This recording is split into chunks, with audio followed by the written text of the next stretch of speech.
हमने यहाँ पर डिस्कस किया था कि सर होल्डर और राइटर के पॉइंट ऑफ व्यू से हमने क्या किया था, डिस्कशन किया था। उसी कॉन्टेक्स्ट में आज हम आगे अपने लेक्चर को बढ़ाने जा रहे हैं। तो सबसे पहले मैं आप लोगों से पूछना चाहता हूं, कुछ चीजें क्वेश्चंस भी पूछूंगा आपसे, जिससे कि आप और थोड़ा सा चीजों को अच्छे से अंडरस्टैंड कर सकें। तो आज मैंने आपसे कुछ छोटे क्वेश्चन पूछने हैं कि आपको पुराना कुछ याद है या नहीं है।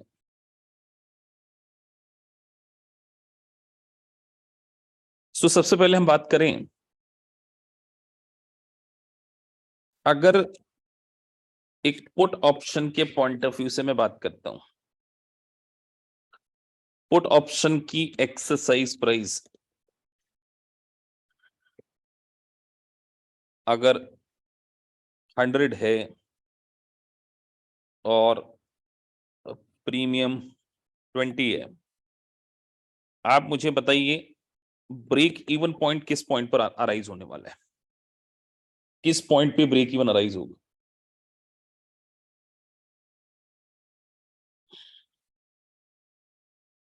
चैट बॉक्स में आप आंसर दे सकते हैं। होप सो आपको चैट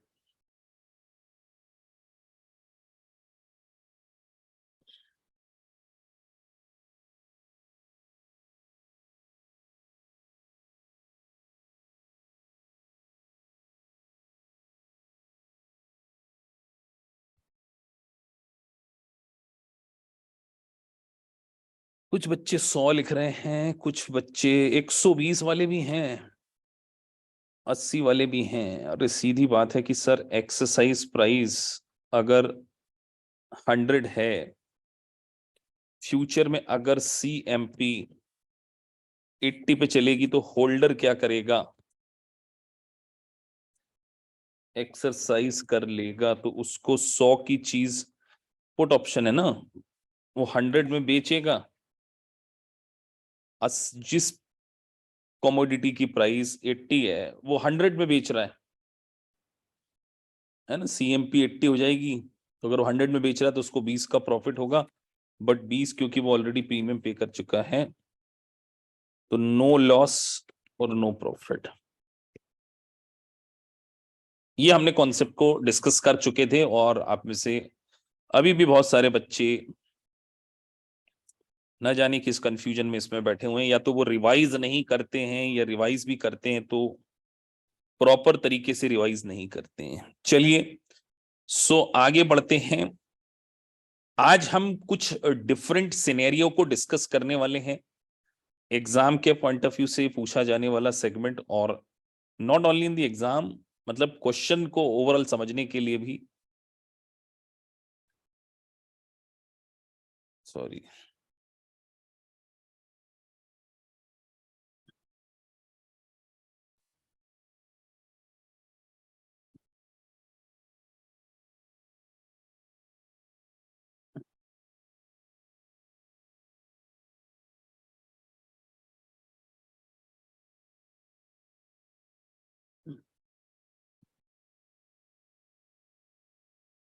तो ये बात हम डिस्कस कर चुके थे sir. Types of option contract में बायर के पास राइट टू बाय होता है, मैंने PDF में मेंशन कर दिया है। बायर के पास राइट टू बाय होता है, सेलर के ऊपर ऑब्लिगेशन टू सेल होता है। हम पूरा डिटेल डिस्कस कर चुके हैं। पुट में राइट टू बाय होता, राइट पुट में राइट टू सेल होता है, और उसके बाद जो सेलर है, सेलर को हम क्या बोलते हैं, राइटर बोलते हैं, उसके पास क्या होता है, ऑब्लिगेशन टू परफॉर्म या ऑब्लिगेशन टू सेल होता है। ये हम पढ़ चुके हैं। अब मार्केट में कई कॉन्सेप्ट आपको देखने को मिलेंगे, जैसे कि जिसको हम बोल रहे हैं sir out of the money. कुछ कॉन्सेप्ट हम डिस्कस करने वाले हैं, तो थ्योरी यहां पर पढ़ें कि आउट ऑफ द मनी किसको बोलते हैं। Basically out of the money is the term used in option trading, can be described as an option contract that has no intrinsic value if exercised today। चलिए मैं आपसे पूछता हूं कि आपकी डिसेंट इंग्लिश है कि नहीं है।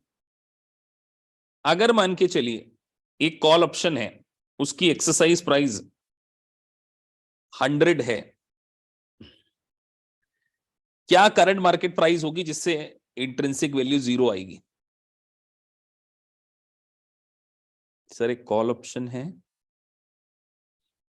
जिसकी एक्सरसाइज प्राइस 100 है। स्पॉट मार्केट की प्राइस क्या होगी जिससे उसकी इंट्रिंसिक वैल्यू 0 आएगी? इतनी सी बात का आंसर देने के लिए कई बच्चे सोच रहे हैं। सर सीधी बात है 100 आएगी। क्या होगा आंसर? 100। कहीं चैट बॉक्स सब कॉमन तो नहीं खुली आज? सब बच्चे पढ़ तो नहीं पा रहे? नहीं, कोस्ट एंड कोस्ट। तो वो यही कहना चाहते हैं कि आउट ऑफ द मनी का मतलब ये होता है कि अगर आपने जो भी ऑप्शन को ऑप्ट किया है उसको अगर इमीडिएटली एक्सरसाइज कर ले तो आपको कुछ भी पैसा नहीं मिलने वाला। That is called out of, eight the money कह लें। अच्छा, एट द मनी नहीं, आउट ऑफ द मनी मतलब आपको नुकसान हो जाएगा। अभी मैं कौन से पढ़ाऊंगा आपको आउट। तो जीरो वो कॉन्सेप्ट होता एट द मनी, पर यहां पे क्या लिखा है? In simple terms, such option trade below the value of underlying assets and therefore only have time value। अगर इसका एग्जांपल हम यहां लिखें, यहां पे मैंने एक एग्जांपल दिया है आउट ऑफ द मनी को समझाने के लिए कि एक स्टॉक है वो $50 का है।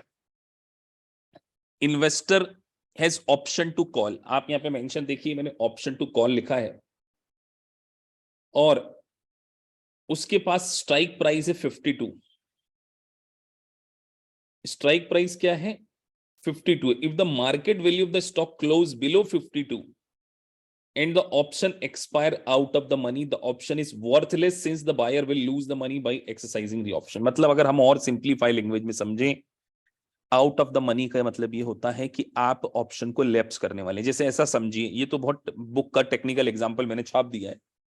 बिल्कुल लेमन टर्म में अगर हम ऐसा समझें, लेट से आज आज कौन सी तारीख है?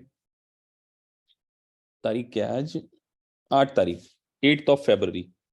आपने 8 फरवरी को स्टॉक एक्सचेंज में जाकर एक ऑप्शन को बाय किया, कॉल ऑप्शन को। उसकी प्राइस थी 50। अब स्ट्राइक, अब शाम तक आपको बेनिफिट कब हो सकता है? जब उसकी प्राइस 50 से ऊपर हो जाए या 50 पे हो जाए या 50 से नीचे हो जाए। मेरा अब आपसे क्वेश्चन यही है। मतलब आपको बहुत नॉर्मल तरीके से सोचते आना चाहिए कि सर आप ये कह रहे हैं, या लिख दो सर, हम है ना बिल्कुल सीधे साधे बच्चे हैं। आउट ऑफ द मनी, चलिए सर बहुत ही सिंपल तरीके से समझाते हैं ना। 8 फरवरी, 8 फरवरी को आपने एक ऑप्शन बाय किया। क्या किया बेटा? ऑप्शन बाय किया। ठीक है, 8 फरवरी को आप एक ऑप्शन बाय कर रहे हैं और आपने बोला, वो भी कौन सा ऑप्शन बाय किया? कॉल ऑप्शन बाय किया। आपने स्टॉक एक्सचेंज से पूछा भैया एक्सरसाइज प्राइस क्या है? उसने बताया 50 रुपीज। अब आपको नुकसान किस कंडीशन में होने वाला है? जब शाम तक उसकी प्राइस मोर देन 50 हो जाए या लेस देन 50 हो जाए। बस मैं आपसे ये पूछना चाह रहा हूं।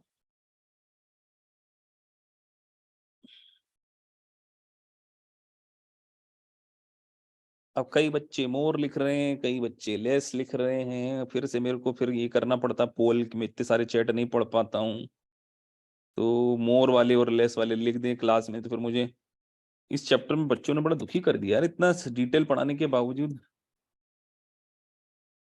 हम्म, ऐसा क्यों हो रहा है?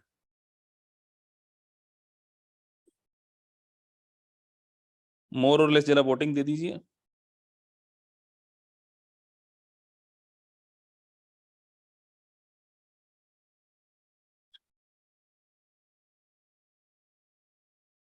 1/3 स्टूडेंट को समझ में नहीं आया ये बात। 1/3 से भी ज्यादा ऐसे स्टूडेंट हैं जिनको समझ में नहीं आया। 40% बच्चे ऐसे हैं जो आंसर गलत दे रहे हैं। आउट ऑफ द मनी का मतलब नहीं sir, out of the money का मतलब नहीं समझ रहे हैं। अरे हमने बोला कि हम 50 में बाय करेंगे, तो अगर प्राइस 50 से कम हो जाएगी तो हम बाय नहीं करेंगे ना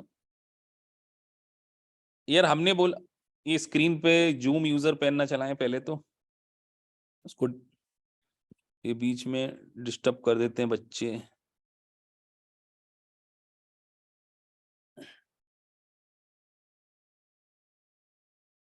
चलिए,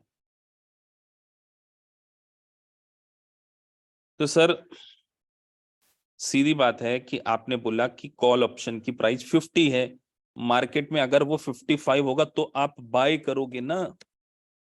अगर 50 में आपने खरीदने की बात करी, वो चीज 50-55 हो गई तो आप बाय करोगे। लेकिन हम तो क्या बोल रहे हैं, आउट ऑफ द मनी, जहां पर आपको क्या है, zero intrinsic value, no profit no loss. मतलब नो प्रॉफिट नो लॉस की जगह हम ये कहें कि हमको कुछ बेनिफिट नहीं होने वाला। नो प्रॉफिट नो लॉस तो आपका वो वाली सिचुएशन हो जाती है। कौन सी सिचुएशन हो जाती है, ब्रेक इवन पॉइंट।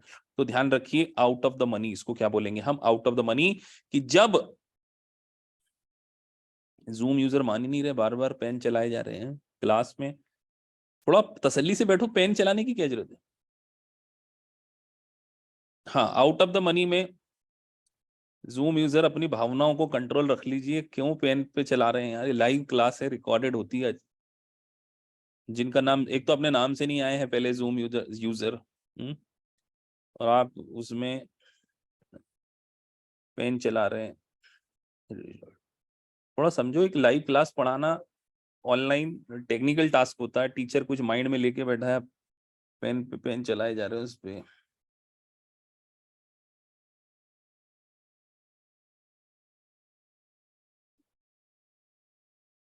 चलिए, सो सर ये था आउट ऑफ द मनी। तो आउट ऑफ द मनी जब आपकी इंट्रिंसिक वैल्यू जीरो होती है। Sir in the money situation बताइए, इन द मनी सिचुएशन कब होगी, जब at the end of the day आपकी एक्सरसाइज प्राइस से क्या हो जाए, जब 50 के ऊपर चले जाए, तो इसको हम क्या बोलेंगे, इन दी मनी। तो मुझे बताइए, अगर आपको ऑप्शन ट्रेडिंग करनी हो, ऑप्शन ट्रेडिंग, तो विच situation is better, in the money out of the money. जल्दी लिखो बेटा फटाफट। अगर आपको ऑप्शन ट्रेडिंग करनी हो, ये एमसीक्यू का क्वेश्चन है मेरे भाइयों, सीपीए सीएमए आईएफआरएस में तो थ्योरी क्वेश्चन आ जाते हैं लिखने के, वहां मल्टीपल चॉइस क्वेश्चन नहीं आते, बट वहां पर लिखना पड़ेगा ना आपको। और यूएससीएमए के पार्ट 2 में ये पूछा जाएगा, चैप्टर नंबर 10वें 11वें नंबर पे है ये, in the money out of the money. USCPA की स्टडी यूनिट 15 में है ये। आईएफआरएस में फाइनेंशियल इंस्ट्रूमेंट में है इन the money out of the money. तीनों का ये फंडामेंटल क्लासेस है ना। तो सर ऑप्शन ट्रेडिंग के लिए इन द मनी, और एक होता है at the money, no loss no situation. कि मतलब सर हमने एक्सरसाइज प्राइस 50 करी है, अब कई बार ये 50 से ऊपर नीचे हमको देखना पड़ेगा कि हम कॉल ऑप्शन ले रहे हैं या पुट ऑप्शन ले रहे हैं।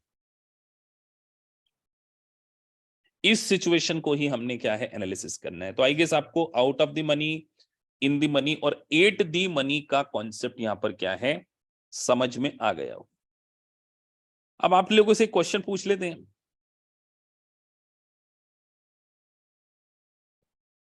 राइटर का प्रॉफिट अनलिमिटेड होता है या लिमिटेड होता है? लिखो बेटा फटाफट इसका आंसर इमीडिएटली।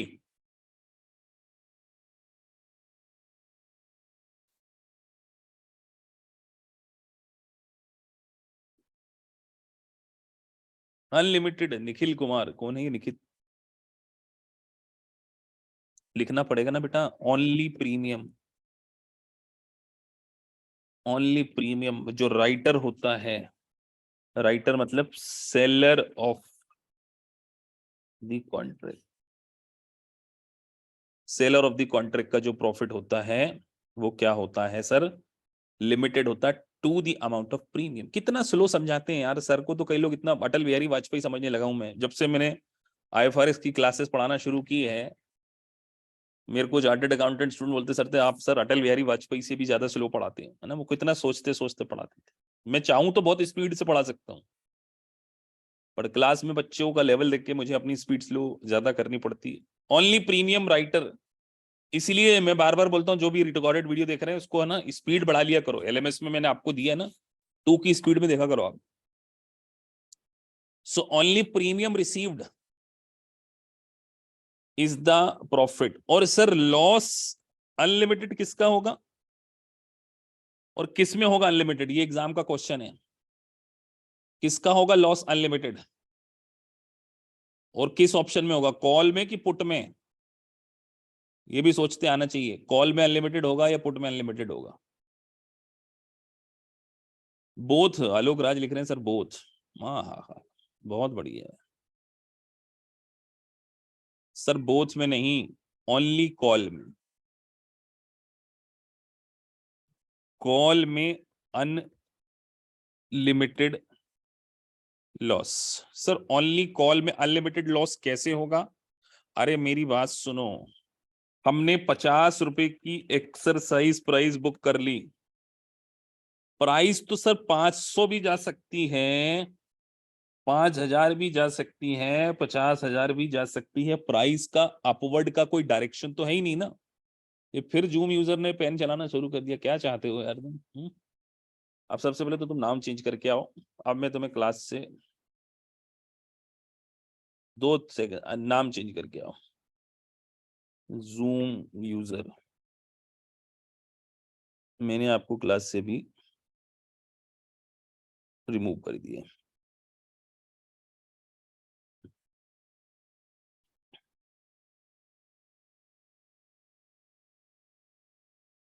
तीन बार मैंने समझाया कि मत लिखो, टीचर डिस्टर्ब होता नहीं, लाल लाल लाल लाल कर देते हो।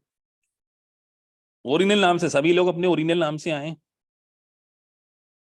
क्योंकि कई बच्चे क्लास में डेमो के लिए आते रहते हैं तो लिंक ट्रांसफर होता रहता है। सो सर हम कहाँ थे, मैं अलग डिस्टरबेंस रहता ना, टीचर एक फ्लो में रहता, क्या सोच के बोला था मैं। सर 500 से 5000 और 50,000 किसी भी प्राइस पर क्या है, प्राइस क्या हो सकती, अपवर्ड डायरेक्शन में हो सकती है। तो सर हम ये कह सकते हैं कि राइटर का लॉस जो है वो कॉल में अनलिमिटेड होता है। राइटर का प्रॉफिट, राइटर प्रॉफिट कॉल में लिमिटेड होता है। और सर इसी तरीके से होल्डर, होल्डर का जो प्रॉफिट है कॉल में वो अनलिमिटेड होता है। ठीक है। और सर क्या पुट में भी अनलिमिटेड होता होगा? हम्म, क्या पुट में कॉल का प्रॉफिट अनलिमिटेड हो सकता है?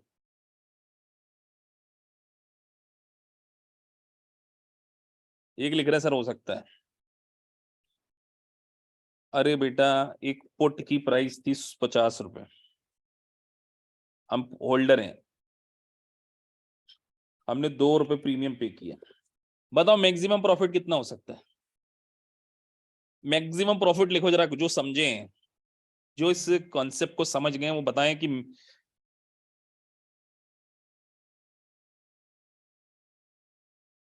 कितना हो सकता है। 2 रुपए कहां से होगा बेटा, मैं बात कर रहा हूं होल्डर की। सर 50 की एक्सरसाइज प्राइस थी, मार्केट थ्रैश हो गया पूरी तरीके से, प्राइस 0 से नीचे तो नहीं जा सकती ना, 0 से नीचे जा सकती है क्या? तो मैक्सिमम प्रॉफिट 38 होगा। मैं तो 50 में बेचूंगा, मार्केट में भले ही वो 1 रुपए में बिक रहा हो या नेग्लिजेंट वैल्यू पे बिक रहा हो, मैक्सिमम प्रॉफिट तो हम यहाँ पे लिख सकते हैं ईपी माइनस, इससे ज्यादा हो ही नहीं सकता, रिस्ट्रिक्टेड है ना, एक्सरसाइज प्राइस से ज्यादा तो प्रॉफिट हो ही नहीं सकता। लेकिन सर होल्डर का लॉस, लॉस ऑफ होल्डर, चाहे कॉल हो चाहे पुट हो, बताइए कितना हो सकता है, मैक्सिमम लॉस आपको कितना हो सकता है एज ए होल्डर? जल्दी बताओ बेटा। बाकी सब क्या सोचते रहते क्लास में? फिर अचानक से 6 महीने बाद उठेंगे और कोई व्हाट्सएप करेंगे कि सर ये समझ में नहीं आया टीम को। और टीम आपको पहचानेगी भी नहीं 6-8 महीने बाद, क्योंकि 6-8 महीने बाद तो वो दूसरे से बात कर रही होगी ना। तो बेटा मैक्सिमम प्रीमियम, प्रीमियम से ज्यादा लॉस आपको हो ही नहीं सकता, या जो आपने पे किया है प्रीमियम से ज्यादा लॉस आपको हो ही नहीं सकता। Screen is not visible Avinash, बिल्कुल सबको शेयर हो रही है, तो ऐसा हो नहीं सकता कि तुमको ना हो रही हो सकता है तुम्हारे कवरेज खराब हो। तो ये हम डिस्कस कर रहे थे।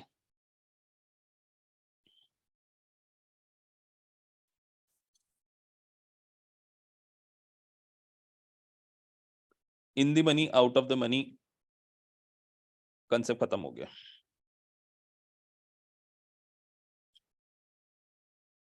अब हेज वर्सेस स्पेक्युलेशंस के बारे में थोड़ा सा डिस्कस कर लेते हैं कि सर हेज और स्पेक्युलेशंस में क्या डिफरेंस होता है। एग्जाम के पॉइंट ऑफ व्यू से इतना इंपॉर्टेंट नहीं है, बट कॉन्सेप्चुअली बड़ा इंपॉर्टेंट है।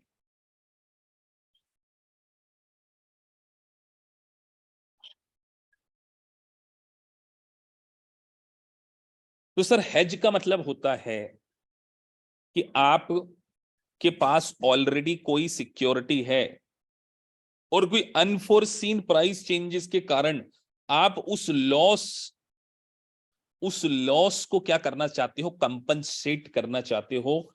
तो hedging as a risk management tool, मतलब हेजिंग जैसे मान के चलिए आपने, हेजिंग को थोड़ा सा एग्जांपल के थ्रू समझते हैं। सर एग्जांपल, अब मैं आपको एग्जांपल दे रहा हूं, मान के चलो आप फार्मर हो और आपने वीट को ग्रो किया, कल्टीवेट किया है, तो आपको सबसे बड़ी रिस्क क्या है? आपकी फसल आने वाली है आज से 3 महीने बाद, चलो रिस्क बताओ क्या है बेटा? वीट की में रिस्क क्या है? इतना सोचना बहुत जरूरी है। आप एज ए फार्मर हो, क्या रिस्क है? एक बंदा बोल रहा सर पानी गिर जाएगा, ये रिस्क है। हाँ ये भी रिस्क है, चलो ठीक है। अच्छा, इस रिस्क को कंपनसेट करने के लिए क्या करोगे? जिसने लिखा मानसून, सोनू कुमार, खराब ना हो जाए 21 आने लिखा सर मानसून, क्या करोगे? जल्दी बताओ बेटा, फटाफट। अब इसका आंसर भी तो दो सर, कि पानी गिरने का डर लग रहा है। हाँ यूनुस ने ठीक लिखा है। तो सर पानी गिरने का डर लग रहा है तो हम क्या करेंगे? इंश्योरेंस पॉलिसी ले लेंगे।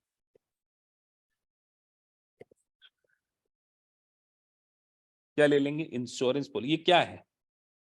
इंश्योरेंस ले लेना मतलब अपने लॉस को कंपनसेट कर लेना, तो हेजिंग है, बिल्कुल ठीक लिखा है आपने।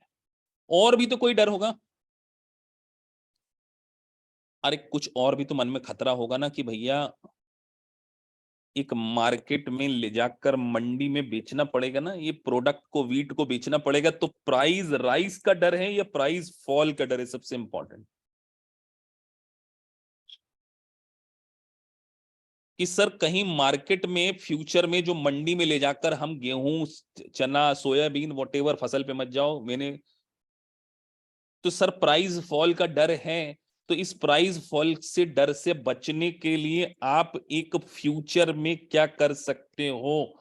कॉन्ट्रैक्ट कर सकते हो कि हमारी जो गेहूं बिकेगी, जो गेहूं उग के आएगी, या जिसको जो वीट कल्टीवेट होगा, हम इस प्राइस पर बेच देंगे, जिसको वायदा सौदा बोला जाता है। अगर आपने कहीं सुना हो, थोड़ा पेपर पर कभी जिंदगी में पढ़ लिया हो, तो हम क्या करेंगे? फ्यूचर में क्या कर देंगे? इसको सेल कर देंगे। तो हमने एक फॉरवर्ड कॉन्ट्रैक्ट कर लिया, फॉरवर्ड कॉन्ट्रैक्ट टू सेल। अब मान के चलो ये फार्मर है, इन फार्मर के गेहूं से एक फ्लोर मिल वाला दाल, या सोचो कि पल्सेस पल्सेस से वो पल्सेस को खरीदता है फार्मर से, और उसको रिफाइन करके, उसको क्लीनिंग करके मार्केट में बेचता। बताइए उस कंपनी को, या जैसे बहुत सारा कॉमन एग्जांपल चलता है, मान के चलो ये व्हीट से हम बिस्कुट बनाते हैं, तो एक बेकरी वाला है, बेकरी वालों को क्या डर होगा? बेकरी वालों को कोई डर होगा कि नहीं होगा? किस चीज का डर होगा? कि जो किसान की आज उसने फसल लगाई है, उस आज जो, हम्म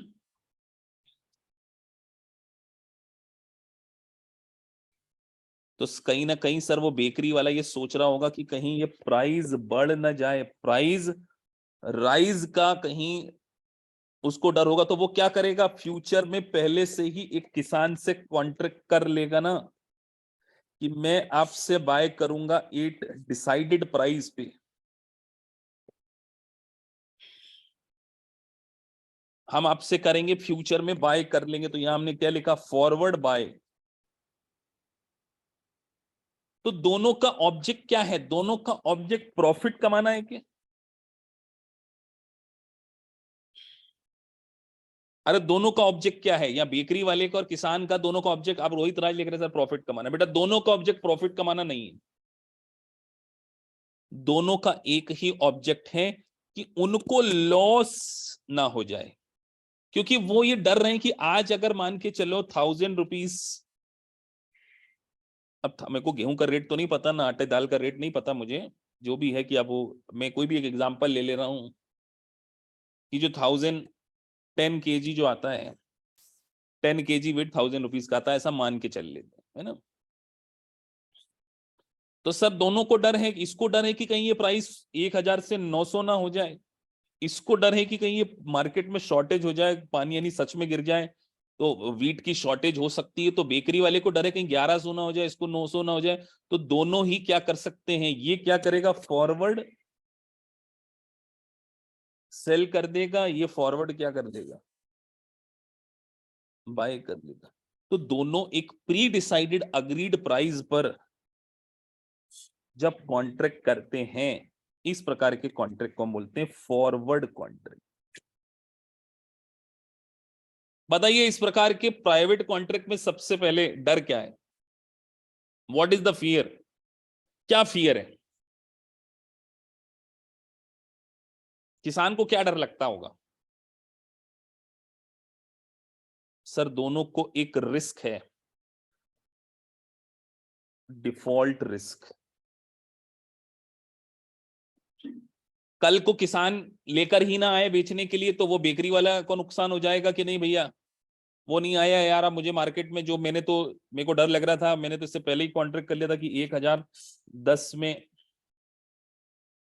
1010 में बाय करूंगा, किसान नहीं आया तो डिफॉल्ट रिस्क है, और किसान को ये कि कल को फैक्ट्री वाला मना कर दे तो इस प्रकार की सिचुएशन से बचने के लिए कमोडिटी मार्केट होता है जिसको बोलते हैं स्टॉक एक्सचेंज। स्टॉक एक्सचेंज दोनों के बीच में एक मीडिएटर का काम करेगा, स्टॉक एक्सचेंज तो नहीं भाग सकता ना सर।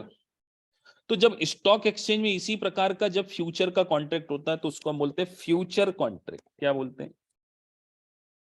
जहां पर एक स्टैंडर्ड साइज में कॉन्ट्रैक्ट होता है, जैसे स्टॉक एक्सचेंज बोल देगा कि भैया हमको तो हम तो 100 शेयर ऑफ टाटा कंपनी के ही फ्यूचर सेल करते हैं,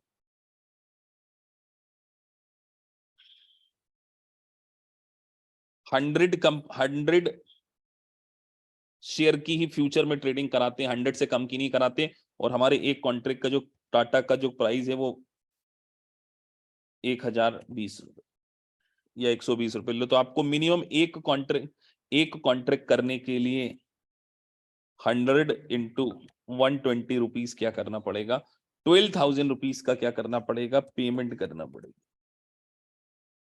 तो मान के चलिए अब आपको 1 लाख रुपए की 1,20,000 रुपए का हेज करना है, how many number of contract you have to buy, कितने नंबर ऑफ कॉन्ट्रैक्ट लेने पड़ेंगे, जरा फटाफट बताओ, इतने क्लास में ऐसे बच्चे तो नहीं बैठे हैं। तो सर 1,20,000 का डील करना, एक कॉन्ट्रैक्ट 12,000 का मिलता है, तो नंबर ऑफ लॉट, इसको बोलेंगे नंबर ऑफ कॉन्ट्रैक्ट। ये सब कहाँ होता है, स्टॉक एक्सचेंज में होता है। स्टॉक एक्सचेंज में जब ये सारी चीजें होती है तो इसको हम क्या बोलते हैं, क्यों। तो ये यहाँ पर दोनों का पर्पस क्या था, हेज करना था, रिस्क को अवॉइड करना था, प्रॉफिट नहीं कमाना।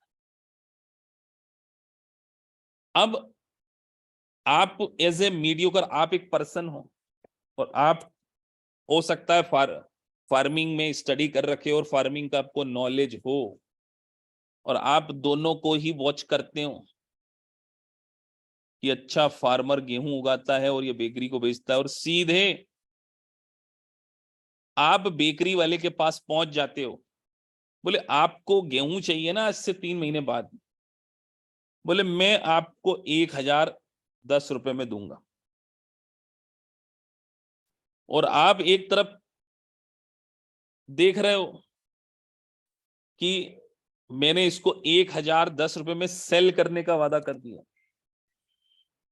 और आपको पहले से पता है कि इस बार मानसून बहुत अच्छा आया है, बहुत ज्यादा फसल होगी, बहुत तगड़ी फसल होने वाली है, और गेहूं की प्राइस 900 से तो ऊपर होने नहीं वाली। आपने ऑलरेडी क्या कर दिया, 900 में कॉन्ट्रैक्ट कर लिया। बताइए आपका इंटेंशन क्या है यहाँ पे, आपका इंटेंशन क्या है, जल्दी बताइए। बेटा इतना सोचना पड़ेगा, प्रैक्टिकली एग्जाम में ऐसी चीजें आएंगी। आप कुछ, आपके पास गेहूं है क्या, आप क्या प्रॉफिट, आप कोई किसान हो क्या, क्या बेकरी में बिस्किट बनाने वाले हो, नहीं। आप तो क्या करना चाहते हो, इस प्राइस मूवमेंट में सिर्फ बेनिफिट उठाना चाहते हो। तो आप यहाँ पर हेजर नहीं हो, आप क्या हो, स्पेक्युलेशन कर रहे हो। आप क्या कर रहे हो बेटा, यहाँ पर स्पेक्युलेशन कर रहे हो, मतलब आप सट्टाबाजी कर रहे हो।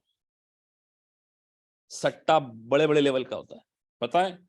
इंदौर की मैं आपको एक बात बताता हूं।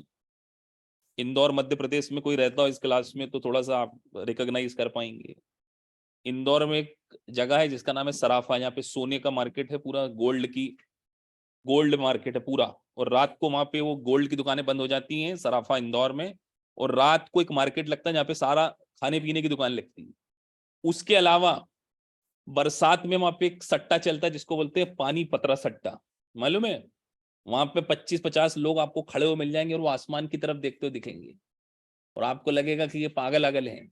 वो पागल नहीं है, वो सट्टेबाज हैं। वो ऐसा सट्टा लगाते हैं कि ऊपर से पानी गिरेगा तो इतना पानी गिरेगा कि इस टीन के पत्थर से इस लाइन से पानी गिरेगा, इस लेवल का भी सट्टा होता है। अब आप इमेजिन करो, पानी पर सट्टा नहीं लगता है वहां। पानी गिरेगा तो इतना गिरेगा कि बोले ये जो टीन की शेड होती है उसमें से पानी नीचे गिरेगा, इस लेवल का पानी गिरेगा। बताओ, मतलब आपको मजा आ जाएगा सोच के कि सोचो लोग दीवानगी की क्या क्या सट्टेबाजी खेलते हैं कि सर हमने तो ये सुना था पानी गिरना या ना गिरने का सट्टा नहीं है, बोले पानी गिरेगा तो टीन की शेड में से इतना पानी गिरेगा कि नहीं गिरेगा। हाँ, एमपी वालों का स्वैग अलग। मैं खुद मध्य प्रदेश से हूँ, इंदौर से।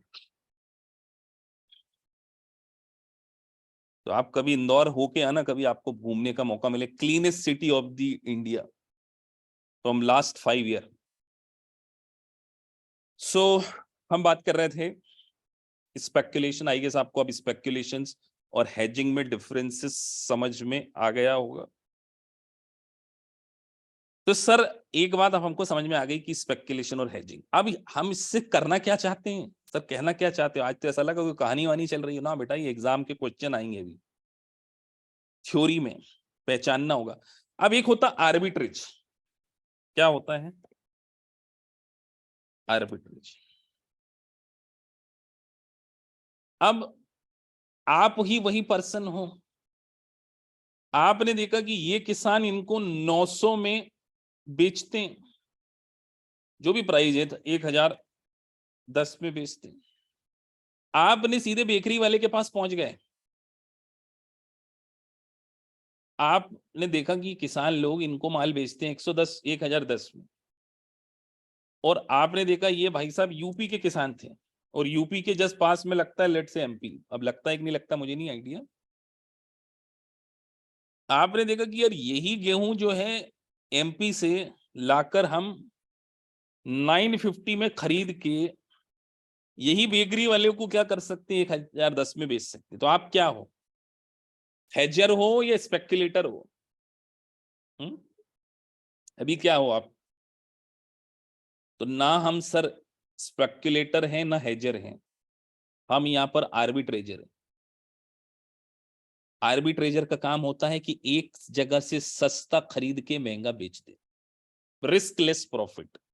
जब दो मार्केट में डिफरेंसेस हो और दोनों मार्केट के में बीच में अगर डिस्पैरिटी होती है, डिस्पैरिटी वाली सिचुएशन, तो सस्ता खरीद के महंगा हम क्या करते हैं, बेच देते हैं। दो मार्केट में प्राइस डिफरेंस का अगर बेनिफिट कोई उठाता है, that is called आर्बिट्रेजर।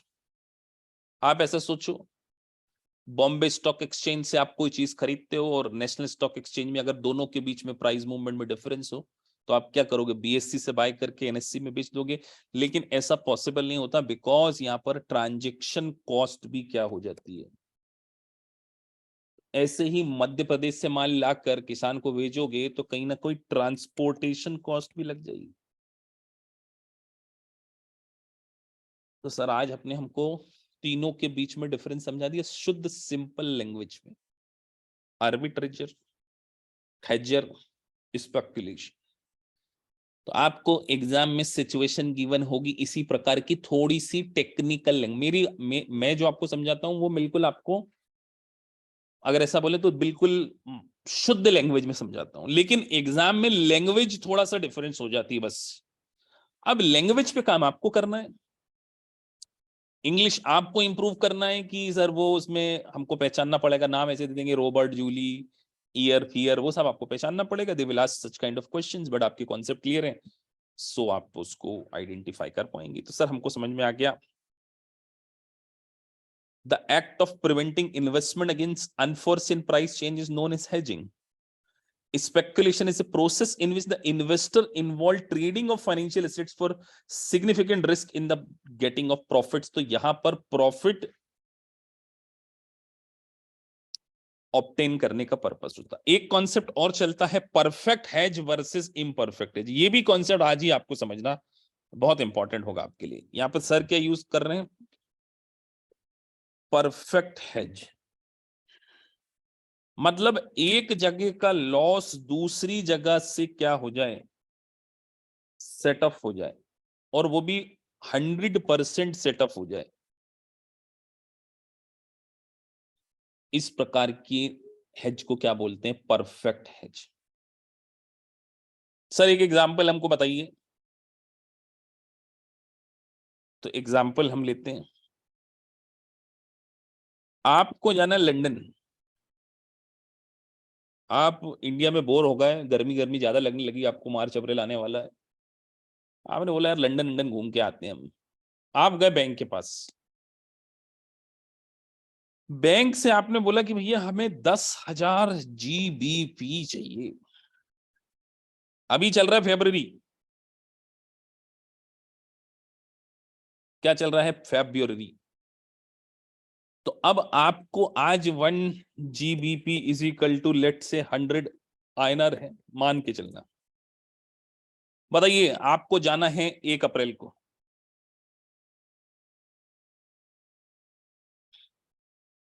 GBP appreciation का रिस्क है या इंडियन रुपीज एप्रिसिएशन का रिस्क है? कौन सी कंट्री की करेंसी अप्रिशिएट हो जाए तो आपको नुकसान हो जाएगा?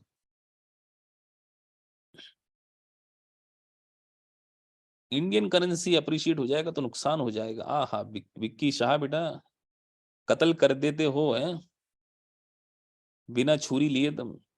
हम्म, इंडियन करेंसी अप्रिशिएट हो जाएगी तो तुम्हें नुकसान हो जाएगा लंदन जाने में। अरे सर GBP अप्रिशिएट हो गई, 1 GBP अगर 1 GBP इज इक्वल टू अगर 120 हो जाए, 120 हो जाए तो लॉस होगा ना, क्योंकि वही $10,000 अभी 10 लाख रुपए के आ रहे हैं, वही 12 लाख रुपए के हो जाएंगे। तो ये आपका लॉस, प्रोबेबल लॉस कितना दिख रहा है आपको, दिख रहा है ना, ये तो आप एनालिसिस करके बैठे हो कि ये रिस्क है। तो आपने सीधे बोला कि यार ये 2 लाख के रिस्क को सेटअप करने के लिए अपन चलते हैं स्टॉक एक्सचेंज।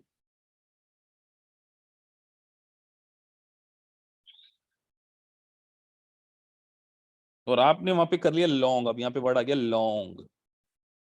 लॉन्ग मतलब कि आप कोई फ्यूचर में कोई करेंसी आपको लगता है बढ़ने वाली है तो आप लॉन्ग करते। जब आपको किसी चीज को बाय करना हो ना और आपको लगता है कि वो चीज बढ़ सकती है, और आपने देखा कि आज मार्केट में वो 100 रुपए का चल रहा है, और आपने बोला कि ये प्राइस क्या हो जाएगी, इसकी बढ़ जाएगी, प्राइस इंक्रीज होने का आपने एक लॉन्ग फ्यूचर ले लिया। इसको हम क्या बोल रहे हैं, लॉन्ग फ्यूचर। सब आएंगे बेटा, फिर मत पूछना सर शॉर्ट और लॉन्ग क्या होता है। विकास गुप्ता बोल रहे हैं सर स्पेक्यूलेशन एग्जांपल अगेन, बेटा लास्ट में दे देते हैं, अभी यहाँ पे एक अपन मोमेंटम पे हैं। जो स्टूडेंट बोलते हैं रिपीट, रिपीट के लिए ही तो रिकॉर्डिंग है, वही फिर से बोलूंगा स्पेकुलेशन, और उसमें आप दोबारा उसको सुनिए। चलो अभी मैं क्या समझा रहा हूं, मैं लॉन्ग फ्यूचर समझा रहा हूं। तो आप स्टॉक एक्सचेंज में गए कि बोले यार हमें तो हमने एक बेटिंग करनी है। क्या करनी है? बेटिंग। मतलब हमने एक कॉन्ट्रैक्ट बाय करना है लॉन्ग फ्यूचर, कि हम 100 रुपए में आपसे खरीदेंगे। अब मार्केट में वो 120 रुपए का हो जाएगा अगर 1 पाउंड, तो आपको कितने का फायदा होगा यहां पर? मान के चलिए आपने 10,000 जीबीपी की इक्विवेलेंट कॉन्ट्रैक्ट बाय किया था, तो ऑब्वियस सी बात है सर, हमने बात की थी 100 में खरीदेंगे, वो मार्केट हो गया 120, तो आपको क्या हो गया? 10,000 इंटू 20 का बेनिफिट हो गया, तो 2 लाख का प्रॉफिट हो गया। हो गया कि नहीं हो गया? यहाँ पे ये कहां पे हुआ है? स्टॉक एक्सचेंज में हो गया कि नहीं हो गया ये 2 लाख का प्रॉफिट? अब आप बैंक के पास जाते हो 1 अप्रैल को, और आपको तो लंदन जाना है। बताओ बैंक को कितना पेमेंट करोगे? बैंक को कितना पेमेंट करना है? जल्दी बताओ सर। बैंक को $10,000 इंटू 120 करना है, 12 लाख रुपए का पेमेंट करना है। जबकि आप बैंक के पास फरवरी में प्लान करने गए थे, तो वही चीज आपको 10 लाख की मिल रही थी, लेकिन अब आपको यहाँ पे 2 लाख का क्या हो गया? लॉस हो गया। लेकिन इधर 2 लाख का प्रॉफिट हो गया, तो इधर के लॉस से इधर का प्रॉफिट सेट ऑफ हो गया। इसी को हमने क्या बोल दिया? Perfect hedge. इसको हमने क्या बोला बेटा? Perfect hedge. परफेक्ट हेज का मतलब समझ गए हम? टर्मिनोलॉजी लिखी आएगी तो क्या बोलोगे बेटा? परफेक्ट हेज की जरा डेफिनेशन लिख के बताना, जरा लिखो। एग्जाम में इंग्लिश लिखनी पड़ेगी। लिखो विक्की साहब। बेटा यूएससीएमए की एग्जाम में भी एज ए राइटिंग है, तो मैसेज कर रहे थे ना सर, एज ए राइटिंग कैसे करना है, बस यही करना है एज ए राइटिंग में। यही सिचुएशन गिवन होगी, बस वहां पर अपने शब्दों को भाषा के रूप में परिभाषित करना होगा, अपने अपने जज्बातों को लैंग्वेज में लिखना होगा। कलम चलती है ना गुलजार साहब की, बस यही लिखना होगा। जितना अच्छा तुम लिखोगे, जितना अच्छा टेक्निकल लैंग्वेज एग्जामिनर को समझा दोगे, क्योंकि essay writing is all about, एक बात ध्यान रखना, मैं यूएससीएमए वालों के पॉइंट ऑफ व्यू से बोल रहा हूं, कि जो एज ए क्वेश्चन होते हैं उसकी मैनुअल चेकिंग होती है। कैसे चेकिंग होती है? मैनुअल चेकिंग मतलब कि जो भी आप लिखोगे, वो जो आपका इंस्ट्रक्टर है, प्रोटेक्टर है, जो भी उसको लैंग्वेज में बोले, वो आपके एज ए क्वेश्चन को रीड करेगा, टेक्निकल वर्ड को देखेगा, कितनी अच्छी आपने इंग्लिश लिखी, उसके अकॉर्डिंग आपको मार्क्स अलॉट करेगा। तो आपको वहां पे ऐसी सिचुएशन गिवन होंगी, आपको वहां पे समझाना है। यही क्या है? Essay writing, essay question. ज्यादा लंबा नहीं समझाना, 2-2 3-3 लाइन में समझाना। उसकी स्टैंडर्ड सोल्यूशन हमने हमारे सॉफ्टवेयर में आपको प्रोवाइड कर दी। तो सर हम कहाँ थे? अब अगर मान के चलो यहां पर 120 की जगह 90 हो जाता, बताइए आपको प्रॉफिट होता या लॉस होता बेटा?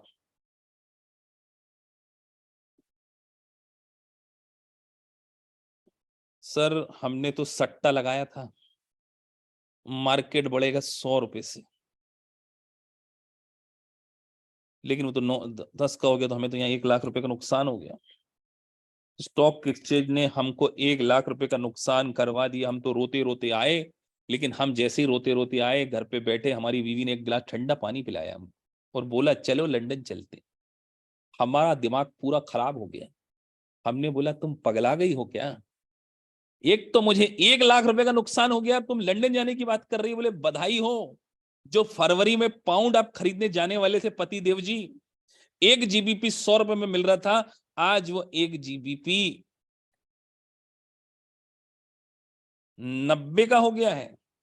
तो जो 10 लाख रुपए हमें लंदन घूमने में खर्चा होने वाले थे, अब वो 9 लाख रुपए खर्चा होगा। तो क्यों ना आपको बधाई इसीलिए तो दे रही हूं, आप तो दूसरी बधाई समझ के खुश हो गए।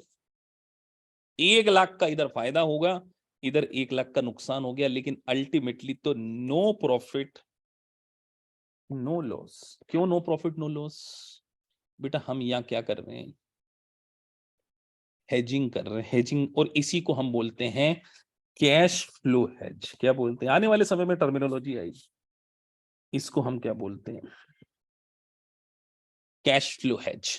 जब कोई कैश फ्लो प्रोबेबल हो, ये टर्मिनोलॉजी मैंने आज आपको एग्जांपल लेके समझा दिया। 1 लाख का इधर से प्रॉफिट, सर उल्टा होता तो बढ़ने पे हमको प्रॉफिट हो गया, गिरने पे हमें क्या हो गया। लेकिन हमने की तो सर यहाँ पे 10 लाख की जरूरत थी, लेकिन हम तो इतनी रिस्क ले ही नहीं पा रहे थे। हमने तो यहाँ पर, हमको यहाँ पे $10,000 के इक्विवेलेंट करना था, लेकिन स्टॉक एक्सचेंज में तो हमने केवल 5,000 GBP के इक्विवेलेंट ही फ्यूचर कॉन्ट्रैक्ट किया। तो इस प्रकार के हेज को क्या बोलेंगे, जल्दी बताओ बेटा, थोड़ा सा दिमाग अपने को भी लगाना पड़ेगा। इस प्रकार के हेज के लिए टर्मिनोलॉजी वर्ड यूज की जाएगी इम्परफेक्ट हेज। जब नॉन परफेक्ट हेज नहीं होता कोई, हाँ इम्परफेक्ट क्या बोलेंगे उसको, विक्की साहब ऐसा मत लिख के आना नॉन परफेक्ट हेज एग्जाम में ना, नंबर नहीं देंगे बेटा। उसको क्या बोलेंगे, इम्परफेक्ट हेज, कि एक जगह का प्रॉफिट उतना सफिशिएंट नहीं है कि जो पूरे के पूरे लॉस को क्या कर सके, सेट ऑफ कर सके, उसको हम क्या बोलेंगे, इम्परफेक्ट। गेटिंग माय पॉइंट, समझ में आ गया आप लोगों को कि नहीं आया, अभी भी समझ में क्या चल रही है सर, कहानी कहानी नहीं चल रही बेटा, कॉन्सेप्ट चल रहे हैं, ये लिखे नहीं है, बस एग्जाम्पल दे दे के समझा रहा हूं। तो सर यहाँ पे प्राइस कंट्रोल पर्पस होता है, it's rely on the risk factor and expectation of the getting return, protection against the price change, incurring risk to make profit from the price change. तो स्पेकुलेशन का purpose यहां पर ये होता है। और ऑपरेटर्स आर रिस्क अवर्स और ये रिस्क लवर्स, ये पूछा जाएगा ऐसे, ये एमसीक्यू है, रिस्क अवर्स और रिस्क लवर्स। तो ये सिचुएशन। इसी तरीके से सर आपने हमको फॉरवर्ड कॉन्ट्रैक्ट और फ्यूचर कॉन्ट्रैक्ट के बारे में क्या है समझा दिया है सर। क्या समझा दिया है सर आपने, यही agreement enter into two parties to trade assets in future and agreed upon rate, this is called forward agreement where the parties agree to sell fixed asset price in the future। unique contract standard contract होते हैं, upon maturity any time आप जा सकते हो। Stock exchange में आप daily, आज आपने 3 महीने बाद का कॉन्ट्रैक्ट किया, आपको लगता नहीं यार अभी मेरे को ज्यादा लॉस दिख रहा, आप इमीडिएटली अपनी पोजीशन को स्क्वायर ऑफ करके क्या हो सकते हो, बाहर हो सकते हो। कोई रेगुलेटेड बॉडी नहीं होती है फॉरवर्ड कॉन्ट्रैक्ट में, इधर रेगुलेटेड बॉडी होती है, सेबी होती है, यूएसएमएस, ईसी होती है, security exchange commission. Over the counter होता है, ओटीटी बोलते हैं इसको, ऑर्गेनाइजेशन स्टॉक एक्सचेंज प्लेटफॉर्म पे ये सारी चीजें क्या की जाती हैं, परफॉर्म की जाती। तो ये एक बेसिक ऑफ फाइनेंशियल इंस्ट्रूमेंट था।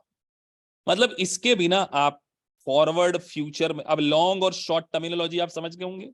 लॉन्ग मतलब बाय करना और शॉर्ट मतलब सेल करना। पुट आप समझ गए होंगे, कॉल आप समझ गए होंगे। तो ये बेसिक टर्मिनोलॉजी अगर आपको अच्छे से क्लियर हो गई हैं तो आने वाले, हाँ ये पीडीएफ नए एलएमएस में डाल रहे हैं, पर अभी नए एलएमएस का नाम मत लीजिए, क्योंकि अभी नहीं तो सारे आईएफआरएस वाले 100-150 स्टूडेंट मैसेज कर देंगे हमको नया एलएमएस। तो नया एलएमएस अगले सत्र के लिए तैयार हो रहा है, अभी तो पुराना ही वाला है जो अगले सत्र में जाएंगे। लेकिन जो ऑलरेडी सीपीए कर रहे हैं वो ऑलरेडी एलएमएस में एडिट, उनको ऐड कर देंगे। अभी कोई नया एलएमएस अंडर प्रोसेस में है, अगले सत्र के लिए तैयारी है, क्योंकि आईएफआरएस में हमारे पास बहुत सारे स्टूडेंट होते हैं, 500-600 स्टूडेंट हो जाते हैं हर 6 महीने में। तो एक नया प्रकार का इनिशिएटिव लिया जा रहा, फ्यूचर को ध्यान में रखते हुए, कि कुछ अलग प्रकार की उनको ऐसी पीपीटीज प्रोवाइड कर दी जाए, कुछ टेस्ट उसी में बनवा लिए जाए, लेकिन वो फ्यूचर का प्लान है, तो अभी नहीं। अभी तो आप लोग एलएमएस में ही देखिए, अब फ्यूचर में तो नई नई चीजें आती रहती हैं, फ्यूचर टेक्नोलॉजिकल होता रहता है। सो एलएमएस में अपलोड कर देंगे इसको, और ग्रुप पे डेली टेलीग्राम चैनल पे ये सारी चीजें आ रही हैं। तो सर ये हमारा एक छोटा सा पार्ट था।